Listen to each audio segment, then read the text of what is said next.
Today, I want to look at a subject which we all are very familiar with, but we might not have actually heard too many sermons on. It's not a big subject, but it can become a big subject for many of us. And that is fear. The subject of fear. And the first thing I want us to understand is that fear has two camps. There is the positive camp of fear, and there is the negative camp of fear. And I want to look at both of those today and explain how, in the positive camp of fear, we actually learn how to please God. But in the negative camp, we actually make Him very angry and can separate Him from us. So, where to begin? Well, to start off with, we're going to look at a very simple scripture, 2 Timothy 1 verse 7. Now I'm going to be given a number of scriptures here, and I'm also going to be relating to a few biblical stories. So you don't need to turn to them if you don't wish, but you can record them. So this is 2 Timothy 1 verse 7. For God gave us a spirit not of fear, but of power and love and self-control. Now you say, but you just said fear comes into two camps. What do you mean? He's not given us a spirit of fear. Well, to understand that a wee bit better, we need to understand about these two camps. The first camp, the positive camp, is about the fear of God. Now this causes a lot of problems because, as I said there in Timothy, God hasn't given us a spirit to be afraid of. He's given us a spirit of power, of authority, of knowing and having a relationship with a loving Father in a family and a family relationship. So you see, that's already there. But we find in the Old Testament that there are a number of differing verses telling us that really, when you approach God, you should do so trembling. Now, when we think of that trembling concept, we get the idea you're supposed to do it with such awe and respect and worry. In case you don't match up to what's required. And that's exactly how it was viewed in the Old Testament. Because that was the problem. There was the possibility that you, the individual, who by your own strength were living according to the rules of the law and the regulations as laid down in the land, might not actually be matching up to what was being expected. So there was always that fear. So when we approached the Old Testament concept of law, that fear is very much there. Are we good enough?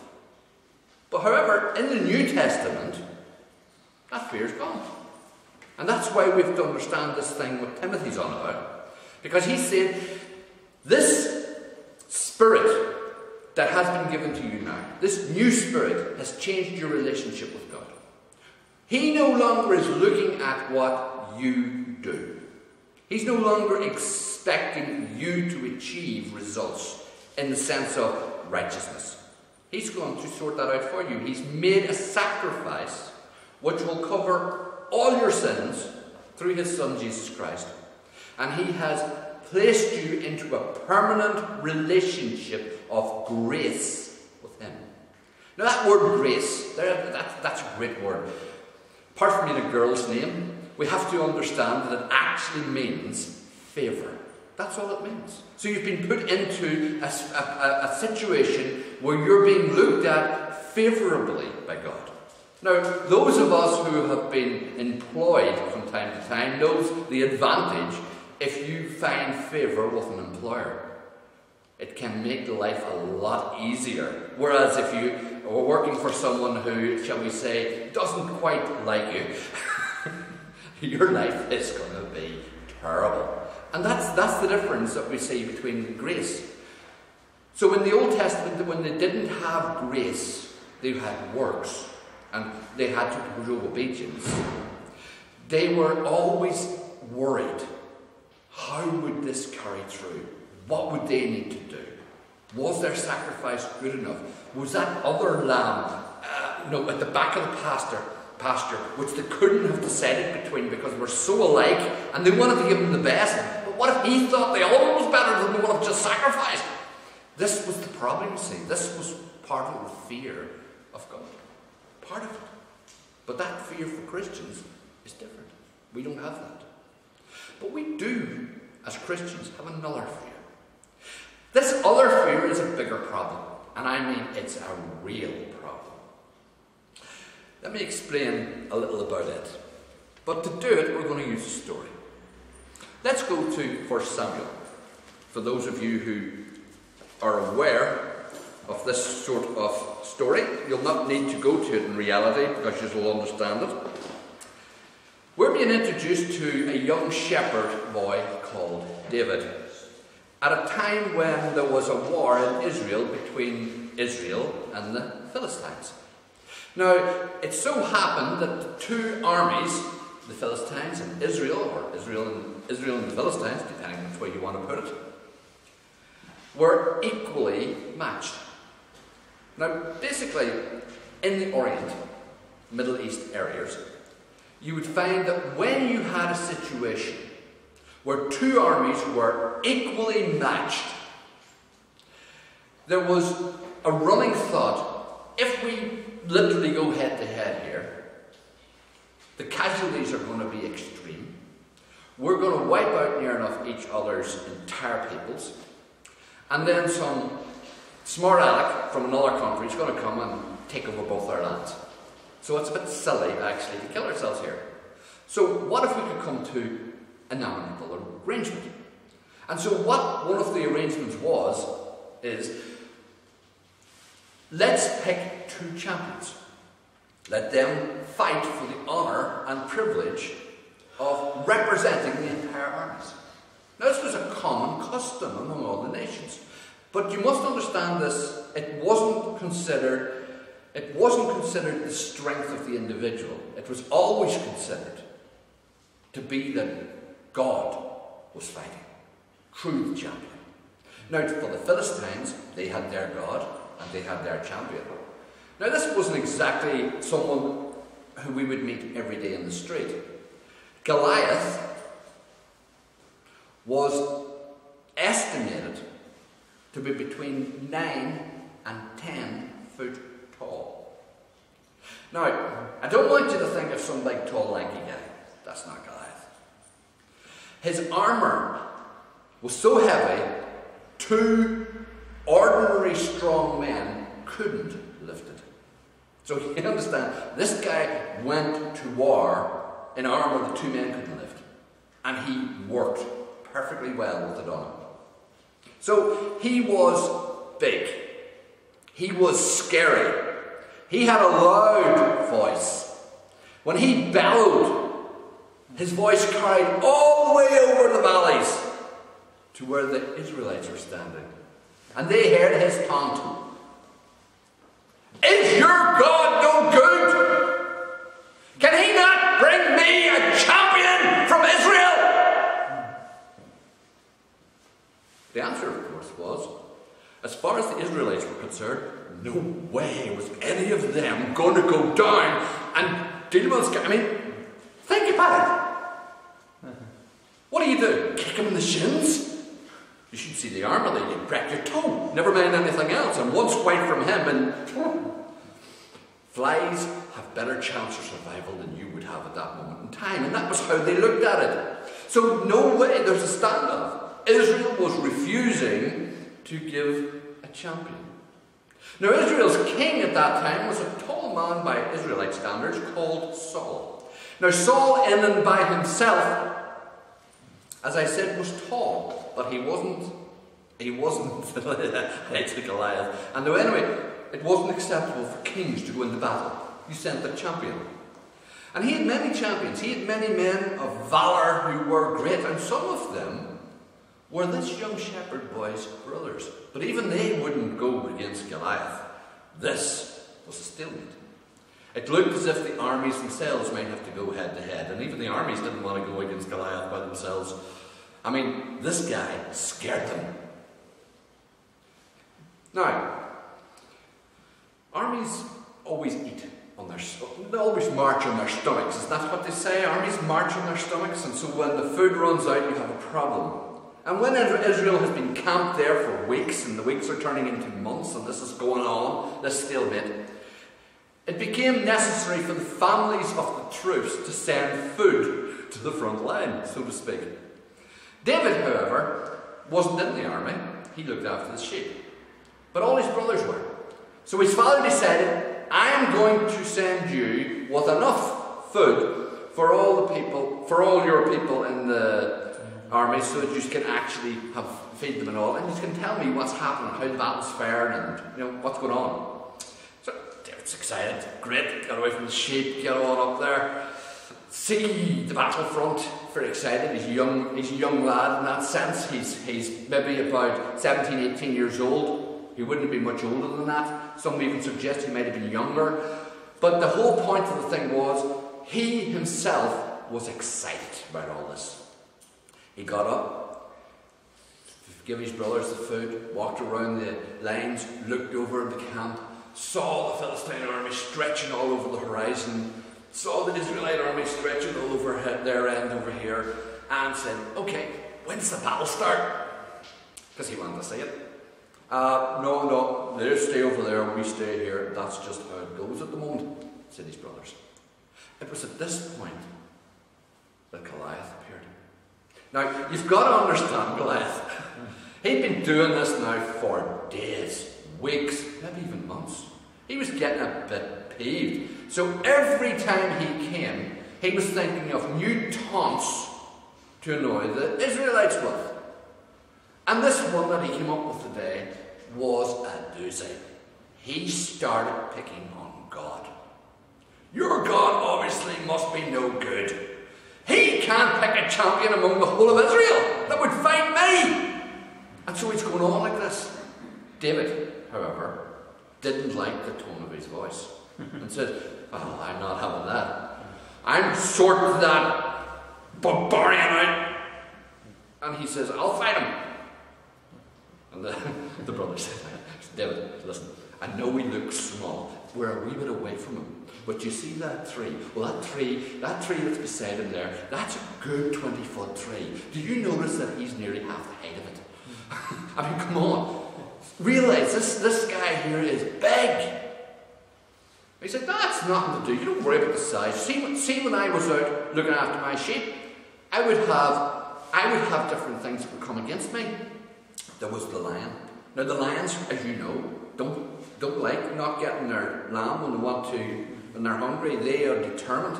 But I would get the sling, I'd swing it around, wait for it, see him, get him between the eyes, and flip. And that lion would go, oh, what happened? And then the second stone, I'd make sure that he know I had him hard then, because then I've got him on the point where he's turning and he's looking at me, because that's what I want him to do. I want him to see me. And I fire the stone and it hit him straight in the face again. And do you know what he'd do then? He'd start ordering like that there, backwards. And then he would turn. And as soon as he turned, I would get the next two stones right at his butt. And he'd be running up the thing. And the last stone would just whiz by the side of his ear. And in 5 stones, I can clear any lion from the camp. No bother. No difficulty whatsoever. So David was busy, giving it all he's got, explaining that this really was no problem. And then we go, that's a lion. That is a warrior of the Philistine army, and he's massive. He's trained killer. A lion only wants the sheep. But it was no good. David had seen it his way, couldn't move him. In the end, he was taken to Saul. Saul, the king. Now, what Saul didn't know was that at this time, David already had been anointed to become next king of Israel. He didn't know that the Spirit of God had already been poured on this boy to make him a powerful warrior, the champion of God. Saul didn't know that. He just saw a shepherd boy. But this shepherd boy impressed him. This shepherd boy convinced a king to put all his trust on him to go and fight a giant that no one else would even look towards. Now think about this, because if David loses this battle, Israel has given up the fight. She's basically throwing in her tabs. She surrenders. That's it over. This is what this meant. Yet here it was. The king is willing to accept David as the champion. So he says, look, let's get you kitted out, put armour on you. I know you're going to fight this battle, so we'll give you the king's own armour, the best armour in the place. Fashioned, strong, glorious. They stuck it on David. Do you know what happened? He couldn't walk. It's just too heavy, too big. He said, I don't need that. David heads off to fight a giant. He goes down into the valley. And Goliath is waiting. And he sees him. There in the distance, there's spec. Somebody's actually coming out. Ah! They're selling something. I wonder if it's a big guy. He doesn't look all that big. He gets closer. There's his sword. He gets closer. He's got no sheath. He gets closer. He's a boy. What are they sending a boy out against me for? Are they taking the proverbial? Here was the situation. Goliath didn't know whether he should laugh or be angry. But the humour of the situation was such that he couldn't help but laugh. The idea that Israel felt that their God was so powerful that he could defeat the might of the Philistine army in the shape of Goliath with a boy, with a sling, was so ridiculous. I mean, come on. What do they think their God is? Almighty or something? I mean, it was one of those things. But guess what? Sling started to move. The laughter stopped with a stone. One stone. Not five. 5 had been taken because David preferred to have 5 stones because he understood the tactic that he was going to use. Same tactic he had used against the lion and all the other animals he had to scare off from the sheep. He had taken the 5 stones for that reason, but yet the one stone hit the giant right in the temple. The giant's laughter just stopped. You could have seen the surprised look on his face from the Israelite camp, and that was some distance away. He just dropped to his knees. All the Philistines said, what, is he getting down on his knees here because of the laughter or what? They couldn't understand. They couldn't see what had happened. They couldn't figure this out. Next thing, the large giant just collapsed straight down on his face. The young shepherd boy walks over. Everybody's still standing, watching, totally quiet. You could have heard a pin drop. He pulls out the giant's sword. It's massive. He's hardly able to lift it. He pulls it up as high as he can and he drops it. The weight of the sword is all it takes to cut the giant head completely off his body. And the head, that massive head that almost filled David's viewpoint when he held it up, was held up to Israel and to the Philistines. The Philistine army upped stakes and ran. They headed out of that valley that they were in as quick as they could, because the whole Israelite army was now in full pursuit of them. God deals with fear differently than we would. You see, this is what was happening in that story. Fear had personalized into one individual, a giant called Goliath. Fear was what the Israelites saw, and they had no trust in God and no ability to understand that it wasn't by their strength or their ability that they were going to deal with the problem. It would have to be done by God. And so they stood, waiting, listening as God was taunted and taunted and taunted. But when the time was right, God sent a champion. And Goliath couldn't believe it. Fear thought, this is ridiculous, look what they're bringing against me. Fear is like that. We have to understand, fear that paralyzes you, that won't allow you to do things, that completely stops you in your track. Fear that you see as a massive mountain that's getting in your way. When it's dealt with by God, it's reduced to nothing. When God steps in to intervene, it comes nothing. Let me tell you another story about fear. This is a combination of two fears. I mean, obviously we know that David feared God, and that was one of the reasons why he didn't fear the giant. But before David, when Israel had been taken out of Egypt, they were brought to the very borders of the promised land. And God said, I'm going to send spies into the land so that they can bring back a report to the people of how good this land is that I'm giving them, so that they can see the bounty of it. So 12 individuals, one from each house of Israel, was sent out into the land. And they were there for 40 days. We all know the story. But what we might not realise, and I want to just turn here, it's in Numbers 13 and 14, if you want to keep an aspect of that, is that when they came back, they give a poor or negative report, or at least 10 of them did. But I want us to look at this for a moment. I want us to think about what they actually said. What they were saying was, yes, all 12 of them, said the same thing. The land is bountiful.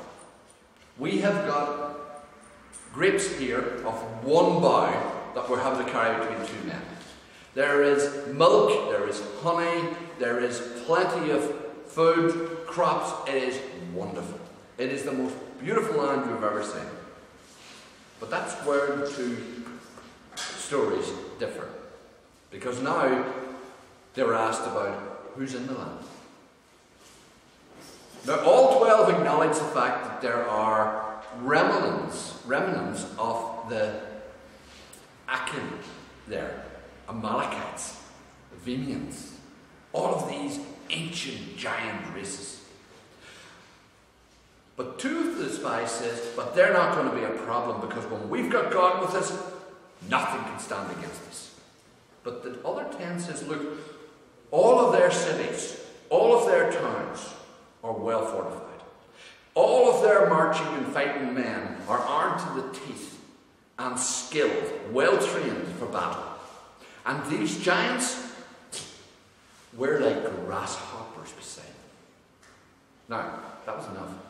Just that report, because it broke the heart of Israel, and they refused to accept anything about going into this land.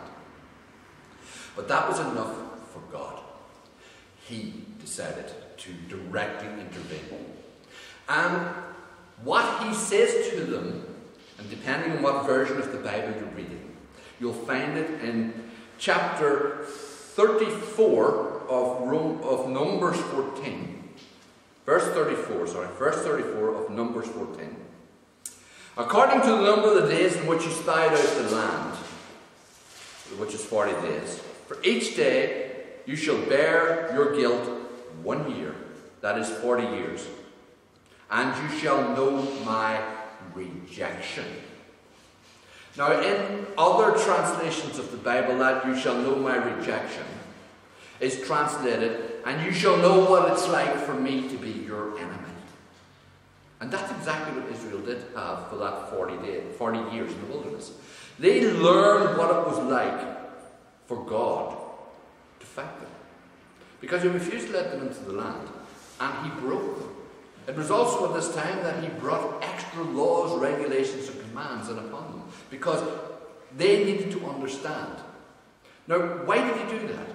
Well, funny enough, the Bible tells us a very important thing as far as God's concerned. It's to do with childbearing. We all know this. It's not exactly very acceptable or PC statements these days, but we all know it. And the statement is this: folly is bound up in the heart of the child, but the rod of discipline will drive it from him. That's Proverbs 22, verse 15. And again in Proverbs 3:11, verse 12, my son, do not spurn the Lord's correction, nor see offence at his reproof. For those who he loves, the Lord reproves, and he punishes his favourite son. Why? because it's necessary. A couple of hundred years ago, if you were talking to a parent and you said to them, "How do you discipline your child?" they would very graphically tell you how they went about it. They would either use the birch, the slipper, the belt, and in some cases, extreme cases, horsewhipped. Now, needless to say, when we hear those things, we go, "That's terrible. That's horrible." But you see, the difference was they weren't punishing their children for fun. They were punishing their children because they believed that if a child learned respect and fear of authority as a child, then it would stay with them the rest of their life and they'd live a happy, peaceful life and understand there's rules and regulations you play to. Very simple rule. Very simple principle. How long has it been in effect? Time immemorial is a good way of putting it, because it goes right back through every society and agent of every country, nation and people that exist in the world. Without exception. Until now. Today, we have a different problem. Today, the law states, that's the law of the land, not the law of God. The law states that you are not permitted to discipline your child using physical means. And what that basically means is that while it's accepted that you might clip them around the ear, it will be frowned upon, especially as you damage their ear and their hearing. If you were to use a rod, stick, staff, slipper, or any other instrument, it is assault, and you will do time in prison for assaulting another human being. So you begin to see the principle here. So the only thing left for you to do is reason with them. Thus we have the naughty step and little things for God to have done. The principle is that you treat children as adults and respect them as you would like to be respected yourself. Because ultimately this has to be a Christian idea, hasn't it? But it's not. This is a perversion of Christianity. And that's the difficulty that we have to understand. So what's the result that ends up with this? Believe it or not, fear. Fear exists when children are not disciplined. First of all, you've got the fear from the child itself. You see, the son who is the favourite is disciplined by the father because of the love of the father, and he knows that the father loves him. So he knows that whatever discipline is brought in is measured for that reason, to bring the best out of him, because ultimately he's going to inherit everything. But the son that is not disciplined automatically assumes that he's not the favourite. He's not cared about. Nobody worries what he does. And that's the situation that's happening with many of our youth today. They, because there is no level of discipline in the home, no respect, they literally got to a stage where they believe that they are uncared for, unwanted, and it doesn't matter what they do. They are rejecting their parents because they feel their parents are rejecting them. And you know, there's strong evidence to support that they are. Because parents who do not discipline their children do not have the same relationship with them as parents who do.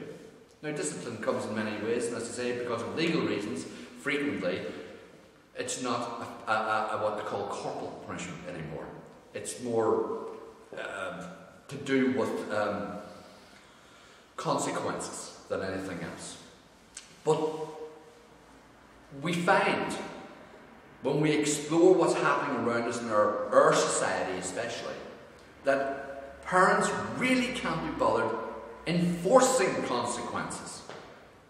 And that's the problem. You see, a consequence is no pocket money for a week, but the child yap. And before long, take that and you out of here. What happened to the consequence? Doesn't exist. Before that, come here. What happened to the consequence? Well, it just happened. It was instant. The child knows all about it. You don't have to worry about it anymore. You don't have to hold it in mind. The child said, it happened immediately. I got what I deserved. I know if I don't want that to happen again, I just don't do that. And the parent knows that they have reacted accordingly to what they understand to be right. We might disapprove from a legal or social standing, but at the end of the day, we're told even in Scripture that to delay punishment is a tragedy. It's wrong because you forget why you were going to punish the person. So we have these differences, different problems. But what's that going to do with fear? Well, you see, if children don't have a relationship with their parents, if they believe that parents don't care for them, then they believe that the world doesn't care about them either. And because they're children, that's exactly how they feel about the world. They begin to rebel. They begin to put their needs first. They begin to become aggressive tyrants to everyone they meet. And they do that simply because they haven't had the respect and love shown to them by a parent who's willing to stop them in their tracks and say, stop. You cannot do that. And it's as simple as that. Stop. You cannot do that. And enforce it. God isn't tied up with our laws. He's not worried about it. Every single one of you sitting in this room are his children. If you step out of place, that is, decide to go and follow your own do and worship other gods and behave inappropriately as he would imagine, do not think for 1 second he will not come down on you like a ton of bricks. He will. His hand is not short. When he hits you, you will know it. And he has made us a promise. He will punish every child of his that steps out of line. Because we reflect him in everything we do. Everything reflects him. So he will punish. So how should you feel about God? Well, for a start, you might think you should fear him. And you do. The same as a child who has a healthy relationship with their parent doesn't do wrong because they're afraid of the consequence. They say, no, my dad would kill me if I did that. My mom should go through me for a shortcut. No, I grew up understanding that because that's exactly how all my peers would have talked. They would have said, no, I'm not doing that. You would see what my parents would give me if I'm stuck with it. I'm just not doing it. Because the deterrent works. They knew exactly what to expect. But we as Christians need to know exactly what to expect if we don't do what's proper. Listen, in closing, I want to bring us one thought. Very simple thought. There's two types of fear. The negative and the positive. We mentioned that at the very beginning.